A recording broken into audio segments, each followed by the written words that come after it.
Episode 16, Higher Fire. Thank you again for joining me on this amazing journey. Always had a dream about starting my own podcast. And here we are, 16 episodes deep with thousands to go. I'm an avid podcast listener myself, listening currently to Patrick Bet-David interviewing Andrew Tate's like a 5-hour podcast. Highly recommend it. I love Joe Rogan, and it's probably like 20 or 30 podcasts that I really keep up with. But this episode, guys, normally I have guests on. From time to time, I do want to have just a solo podcast just to recap how crazy my life has been. Because over the last 3 months, I have been to 3 continents, 9 different cities, 5 different countries, and it's been absolutely bananas. I honestly never anticipated my life to be anything like this, but here we are, because at the end of the day, I'm not surprised at all. The great Nate Diaz once said, I'm not surprised, motherfuckers. So if you're watching the video, you'll see an insane view. This is a real view, not a background, virtual, whatever that Zoom gives you. This is my actual background right now in Medellin, Colombia. I'm back, Medellin, Colombia. This is actually where I spend most of the year at. But when I left Medellin in June, I actually flew to Atlanta. I'm in Atlanta. I have my family, my friends. It's where I grew up, and it's a little bit, I say Atlanta, but it's really like 30-40 minutes away. It's in Alcoming and Alpharetta area, if anyone's familiar with it, where I get to spend time again with my family and friends. And it's time that is so valuable to me because I don't get a lot of it, since most of the time I travel and I'm abroad and doing,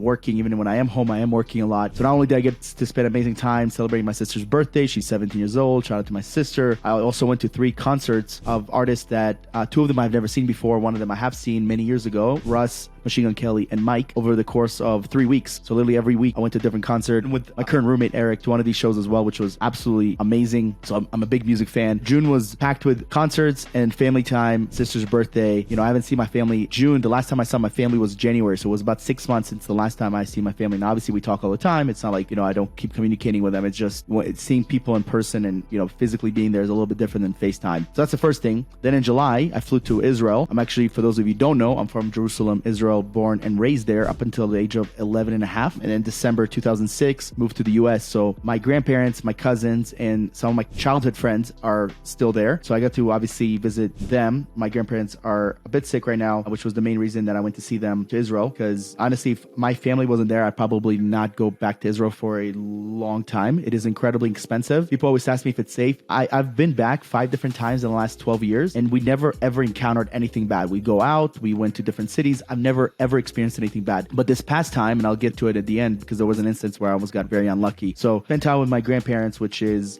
incredible. I mean, my grandma and my grandpa are 83 and 81 years old, and it's so interesting to talk to them because they have lived such a crazy life. I always think to myself, like, whenever I talk to an older person or someone even significantly older than me, let's just say over the age of 55, 60, right? And 55 and 60 in today's day and age is not really old. But if they're significantly older than me, I always think to myself, at my age, what year was it? So like, for instance, my grandma is 83. So when she was 27, it was like 1961, 1962, it was early 60s. And man, life is so different. Like when we think of 1960s, and we as Americans, right, we think of like the Civil War, we think of JFK, we think of the moon landing, right? We think of all the civil rights. We think of those times, right? But my grandma was in Soviet Union back in the 60s. The World War just had ended. She was around my age, early mid 60s, and life was different, right? There was no internet, there was no computer, there was shitty TVs, black and white. There was like 3 or 4 channels that you can watch. It was mostly movies and talk shows. It was just very different, right? And how you got your information was very linear, right? It was one way. You were getting your information just from one way, which is the news, right? And art and the newspaper. So whatever was being told to you, you had to believe. There was no way of researching anything. There was no way of like, oh, well, maybe the government saying something here that doesn't make sense. Maybe there was something here that doesn't make sense. Whatever the case is, it boiled down to what you ended up believing, right? And this is why I believe a lot of the, 60s and 70s, especially in the US, it was a little bit different.